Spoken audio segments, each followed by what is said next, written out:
Hi guys, welcome to Unashamed Rome 116, where we dive boldly into the Word of God, unfiltered, unpolished, unashamed, because God is unintimidated by our thoughts and our doubts.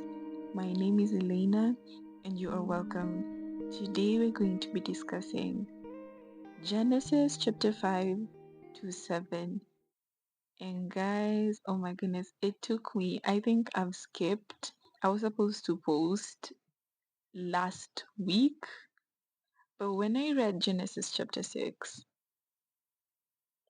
it froze me and I did not know what to do. I did not understand it. I felt like there was something that I should know, but there's something that I'm not understanding. But we're gonna get there.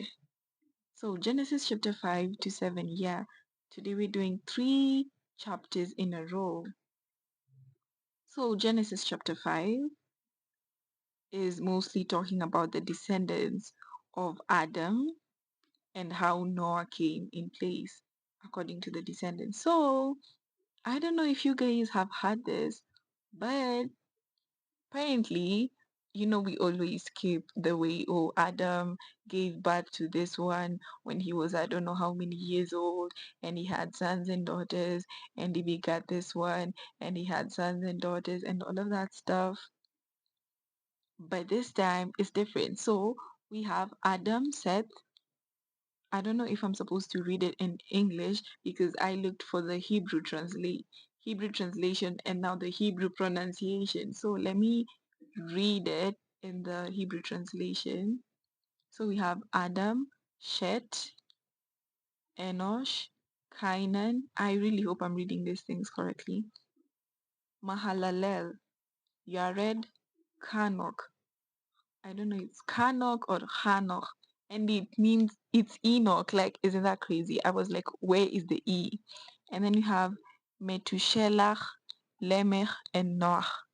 So that's Adam, Seth, Enos, Canaan, Mahalalel, Jared, Enoch, Methuselah, Lamech, and Noah. So when we look at the meanings of their names in order of their birth, it goes like this. So I'm going to read it. I'm just going to read the meanings and then I'm going to merge the meanings into a paragraph that makes sense. So I want you to pay close attention to whatever I'm going to say and how I'm going to merge them so that you see that I'm not really adding too many words or taking out many words. Like, it's just literally the way it is. And it's so beautiful that God made that decision immediately man fell. So Adam is called mankind. Seth means God has appointed. Enos means mortal man. Canaan means acquired or possession. Mahalalel means praise of God or Yah. Yared means shall come down or descended. Hanoch means dedicated, initiated, teaching. Metushelach means when he dies it shall be sent. Lemech means powerful. Noach means rest or comfort. So let me read the meanings from top to bottom and then read you the paragraph. So the meanings: mankind, God has appointed. Mortal man, acquired or possession. Praise of God, Yah, shall come down, descend. Dedicated, initiated, teaching. When he dies, it shall be sent. Powerful, rest or comfort. Now here is a paragraph that I have made when I have taken all those words together. I want you to notice that I've not even added words, like very few. So mankind, which is Adam, appointed by God, which is Shet. Actually, I think I'm just gonna do this so that you guys can. I wish you could have a pen and a paper, but I know probably you're doing something else. So let me just go the extra mile and read it first while telling you the meanings, and then I'll read it completely. So mankind, we said that's Adam, appointed by God, that is Shet. Mortal is Enosh. Acquired for the praise of God, that's Canaan and Mahalalel. Canaan is acquired. Then Mahalalel is praise of God and Yah. So we have Yah shall come down, that is Mahalalel and Yared. Dedicated and teaching, that is Hanoch, Enoch. When he dies, it shall be sent, that is Methuselah, Methuselah. Then we have power, which is Lemech, and then rest and comfort, which is Noach. Now the whole paragraph. Mankind, appointed by God, mortal yet acquired for the praise of God. Yah shall come down, dedicated and teaching. When he dies, it shall be sent. Power, rest, and comfort. Guys, tell me that's literally not describing how Jesus will come. Let me just repeat that for you. For those who have ever read it, I hope this is not less fascinating for you because I did not know it and I know some of you did not. Mankind, appointed by God, mortal yet acquired for the praise of God, Yah shall come down, dedicated and teaching. When he dies, it shall be sent. So, what shall be sent? Power, rest, and comfort. Oh my goodness, that is so amazing. That is so amazing. That is so amazing. So that's literally Genesis chapter 5. That's how Genesis chapter 5, that's all we have for Genesis chapter 5. So, Genesis chapter 5, verse 32, and Noah was 500 years old, and Noah begat Shem, Ham, and Japheth. Now, Genesis chapter 6, verse 1, and it came to pass, okay, first, Genesis chapter 6 is wild. This is where some people say that is talking about angels coming to earth to mate with human females and create a whole other hybrid of many different creatures that had a part in destroying the world and making weapons and increasing violence and increasing sin. And there's another version which just says like sons of God just means the sons of Seth. And I know like to somebody else, like it might not even look like a big deal, but it was a big deal for me because why? Because look at the two differences. In one area we're looking at where sin did not just, okay, sin started when angels, okay, not that that's how sin set, but sin escalated to a very dangerous level that made God bring a flood to clear the earth. Why? Because angels, fallen angels, literally came and perverted the earth. And they made other hybrids because I was like, okay, even right now, like the world is bad, right? Like people are sinning, and even like in the time of Sodom and Gomorrah, people are sinning. Like people have been sinning. So like how bad was it that God wants to clear human beings from the earth and make a whole other fresh set of human beings, which are obviously still not going to be righteous because we started from two human beings, Adam and Eve, and we, in the end, still had sin. So, how would washing away the earth and having now Noah, Shem, Ham, Japheth, and their wives make a new earth that is going to be holy and perfect? Like, it just did not make sense to me. Like, I was like, I did not see like the essence of the flood in that sense. Like it just did not make sense. But when you look at the aspect that it could be fallen angels that came and literally corrupted the DNA of human beings and created other things, and they taught other people many things, which I've had that all of that is in the book of Enoch.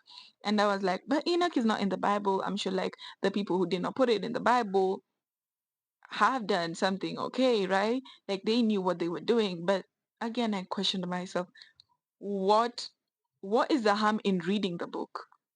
I had the Holy Spirit. The Holy Spirit is going to guide me. He's going to tell me, actually, no, this is don't read that. Actually, no, this is actually a lie. So like what would be the harm in actually reading that book? And then I found out that it's actually quoted like Jude read the book of Enoch.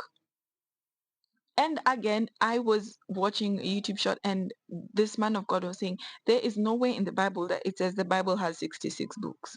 No way. So, like, guys, yes, I got, I wondered where I'm going to get the book of Enoch. I really wanted like the hard copy, but I did not have the funds, and neither did I know where I could get it. But I found the PDF and I am so excited. Oh my goodness. When I literally got my hands on it, I literally squealed. So yeah, we're going to be going through the book of Enoch, but that's gonna be in season 2. Yeah. But I can start season 3 right away. So like season 1 is gonna be Old Testament, season 2 New Testament, season 3 the extra books that we're gonna be studying. So I think I'm gonna post the book of Enoch on Thursdays. Yes, and if we ever grow to the point where I can post an episode, a Bible study episode every day, then I'll still like post Enoch on Thursdays, but maybe at night or in the morning or something like that, because that book I've had like it's amazing. And also when I was reading, okay, first let's continue before I tell you everything, because that is literally in no, actually, it's in Genesis chapter 5.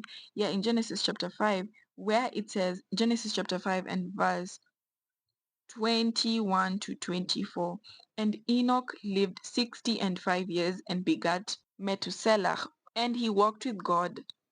And after 300 years, he begat sons and daughters. All the days of Enoch were 365 years. And Enoch walked with God, and he was not, for God took him. And I was like, God took him like he just went. And I was like, isn't that amazing? Like how good could he have been? Like God just took him. Like he walked with God and God just said, you know what?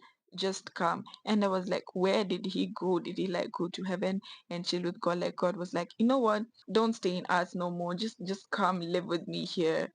Is that what happened? Or like was it like an extra? Like it just kept on bugging my mind and I was like, I wonder why and where God took Enoch. Like what was the reason? And hearing that there's a book of Enoch, guys, I'm gonna put it in another episode. So if after all I've said you are still not interested in the book, it's okay, you can skip it. But I've had like it's powerful. And again, as I said, I don't see the harm in you listening to the episode or reading the book.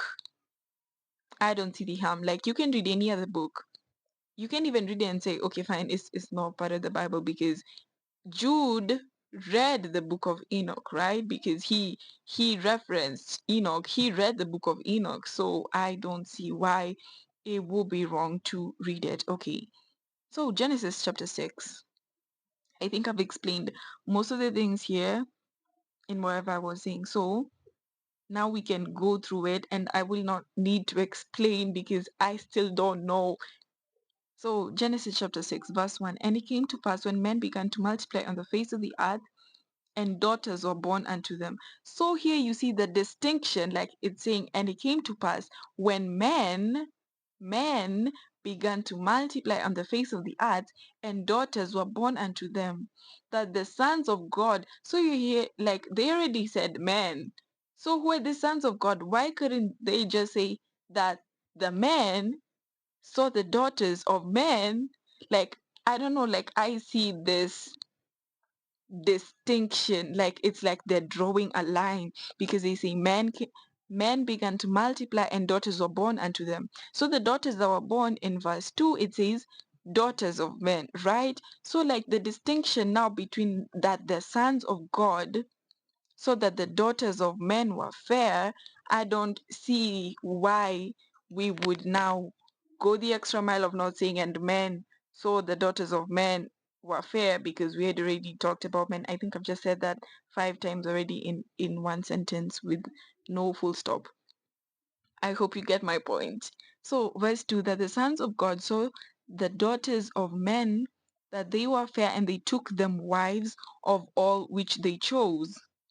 Verse 3, and the Lord said, my spirit shall not always strive with man, for that he also is flesh, yet his days shall be 120 years. So I thought this was the lifespan of man. Many people say this, and I was like, but it does not make sense because literally by the time Noah was, I don't know when he was building the ark, when he was entering the ark, he was in Genesis chapter 7, and Noah was 600 years old when the flood of waters was upon the earth. So I was like, it doesn't make sense for us to say 120 is the lifespan of man if immediately after God says that, Noah is 600 by the time the floods are coming, and I hear that he died at 950 years. So apparently, I think 120 years, when calculated, is the exact amount of years from that moment when the flood came.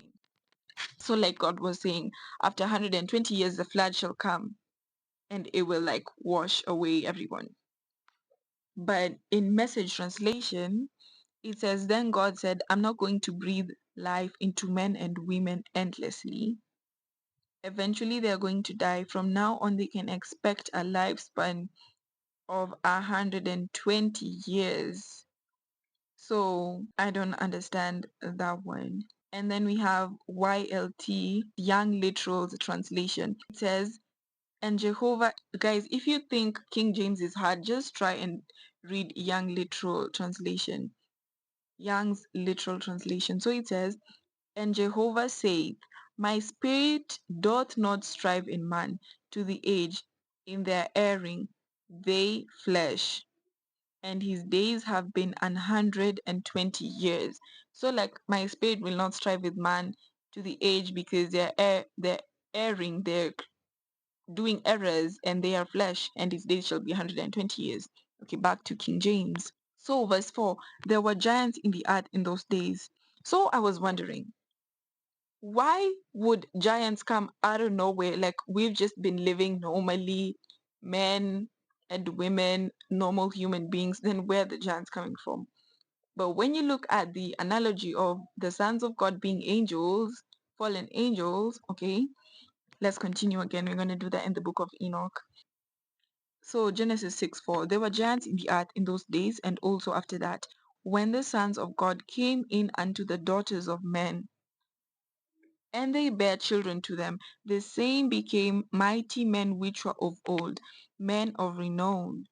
Verse 5, and God saw that the wickedness of man was great in the earth, and that every imagination of the thoughts of his heart was only evil continually.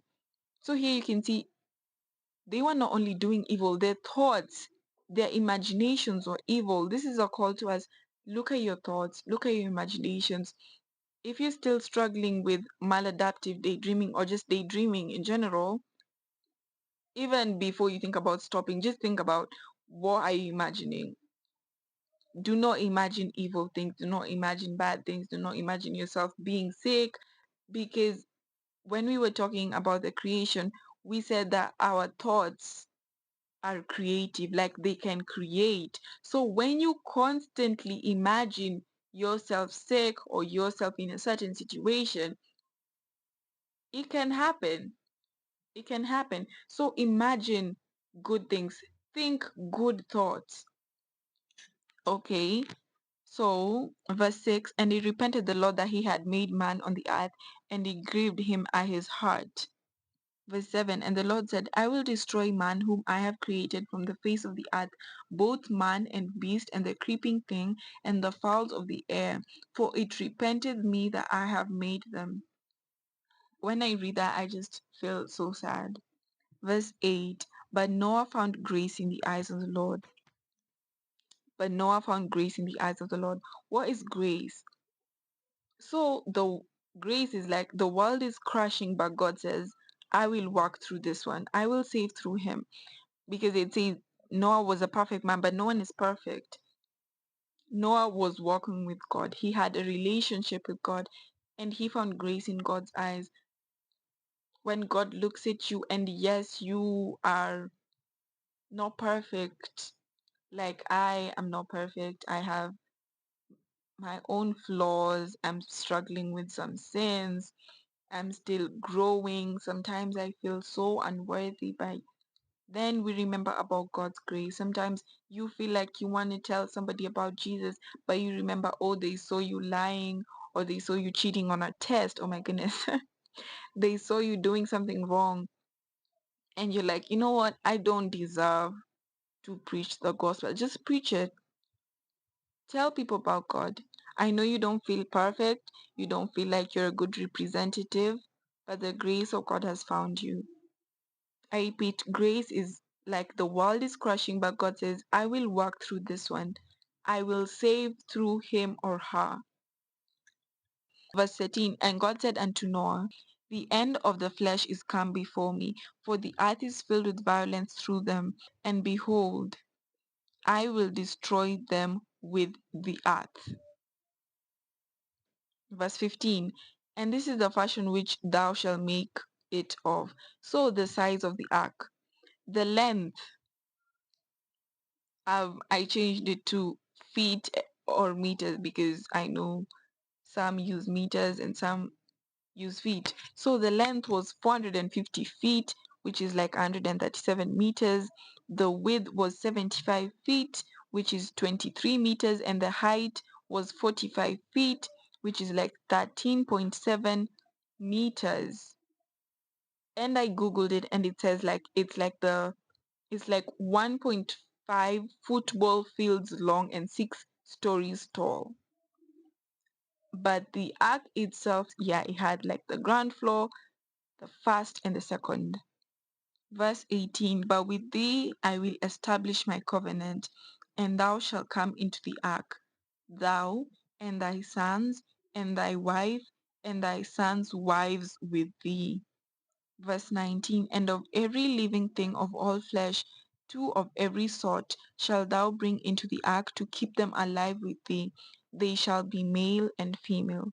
Verse 22, thus did Noah, according to all that God commanded him, so did he. So that is chapter 6. Let's move to chapter 7. So Genesis chapter 7. Verse 1, it says, and the Lord said unto Noah, come thou and all thy house into the ark, for thee have I seen righteous before me in this generation. You know, as I was reading Genesis chapter 6 and 7, I did not see where Noah told the people to come into the ark. And even when I read chapter 8, I did not see where Noah told people to come into the ark. And like it's so vivid to me, like I always know that Noah and his sons, they all told people the end is coming, the earth is going to be flooded, guys, please come into the ark, and people mocked him. I've really watched a lot of Bible stories, but I do believe that that is true, though it's really not written in the Bible anywhere. It's really not written anywhere. But I kind of think that that's what happened, because I don't think that they can just be building a boat and no one is going to ask them, why are you building a boat? And they're like, oh, actually the earth is going to be flooded, and like it did not just become like a whole global thing. Everyone's saying, oh, there's this old man, he's crazy. Him and his children are building this big boat on dry land, and they're calling all animals to enter the boat. Like it was obviously a global thing, and Noah told people and all of that stuff. Anyways, so Genesis chapter 7. But first, in the beginning, God had already told Noah that it was him and his family that would enter the ark. Yeah, so I don't know about that. And if again we're looking at the analogy where angels had children with human beings, then if those human beings which were hybrids or who were hybrids did want to enter the ark, then they could not enter the ark because they had corrupted bodies, like their DNA, their flesh was not what God had intended in the first place. So again, I'm not sure whether Noah told people or whether he said that place. I don't know. You guys can drop down your thoughts in the comment section below. Let's have a whole debate there. It's usually very fun to have debates as long as we all know that we're referencing from the Bible or books like the book of Enoch, for those who have read it. So Genesis chapter 7, verse 2, of every clean beast thou shalt take to thee by sevens, the male and his female, and of beasts that are not clean by two. And I was like, I thought that people were not yet eating meat here, because there is nowhere that God said that now people can eat meat so far from the fall, I have not seen. And I was wondering then, where do we have the analogy of clean beasts and unclean beasts? Then I would just imagine like they were making sacrifices then, and I'm sure like they were animals that could not be sacrificed. Like there is no way that you would sin and then you take a cockroach and sacrifice it to God. There is no way that you would take a crocodile and like they're just, I think, clean beasts and unclean beasts, they referred to animals that could be sacrificed and animals that could not be sacrificed. So, verse 3, of fowls also of the air by sevens, the male and the female, to keep seed alive upon the face of the earth. Okay, I have a question for you guys. Were all fowls used for sacrifices? Because I can just imagine someone sacrificing an eagle. They're saying fowls by seven and clean beasts by seven, but the unclean beasts are only being taken like just one pair. You can drop your answers again down in the comment section. So, verse 8, of clean beasts and of beasts that are not clean, and of fowls and of everything that creepeth upon the earth. There went in two and two unto Noah and the ark, the male and the female, as God had commanded Noah. And this was when I asked myself, dinosaurs, where did dinosaurs come from? And if there were dinosaurs, then what happened to them? Like, did they die before the flood or after the flood? Because I'm sure when God said, God did not say, and do not take dinosaurs. If dinosaurs actually were there, I know that there's historical facts showing that dinosaurs actually exist and the fossils, but guys, I like my first point of knowledge is the Bible. So, yeah, if I don't see any evidence here, I'm looking for evidence of dinosaurs. If I never find it, then I'm still going to be skeptical on whether dinosaurs actually existed. And I know most of you are going to just find that very weird, but I'm also asking this question. You guys can again answer me in the comment section.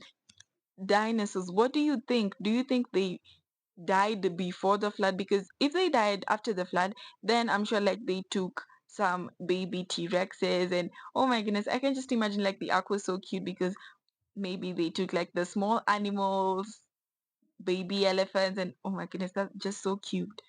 Very cute. So when did dinosaurs die? When did dinosaurs die? Okay, so Genesis chapter 7, verse 11.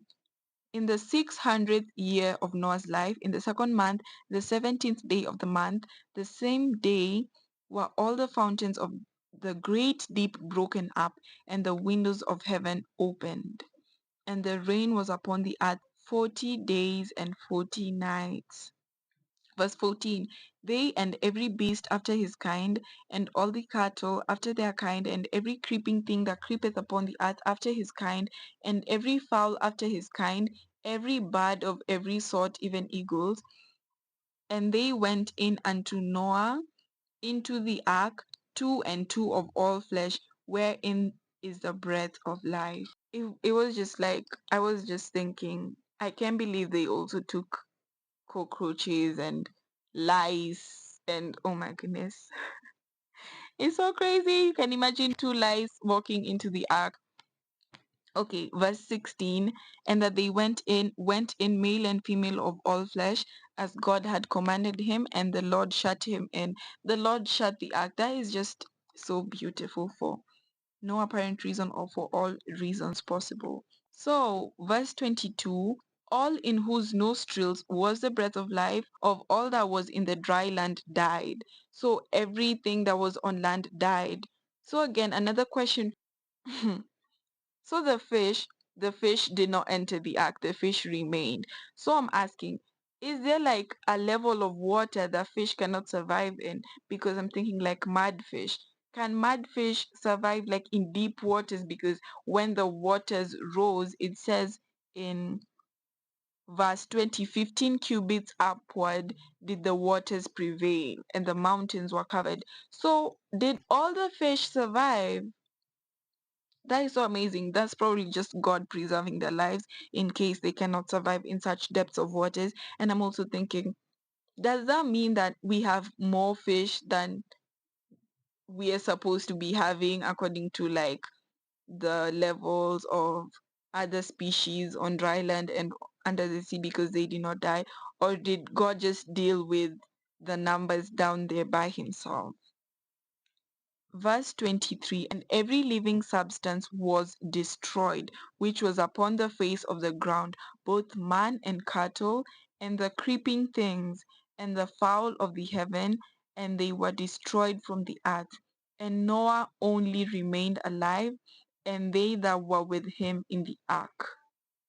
And the waters prevailed upon the earth 150 days. So, guys, that was Genesis chapter 5 to 7. I hope you were blessed by this episode. And don't forget to recommend this podcast to your friends so that we can all dive into the Bible and learn many things. I hope you were blessed. I hope you enjoyed. Until next time, come messy, come curious, come unashamed. Bye bye.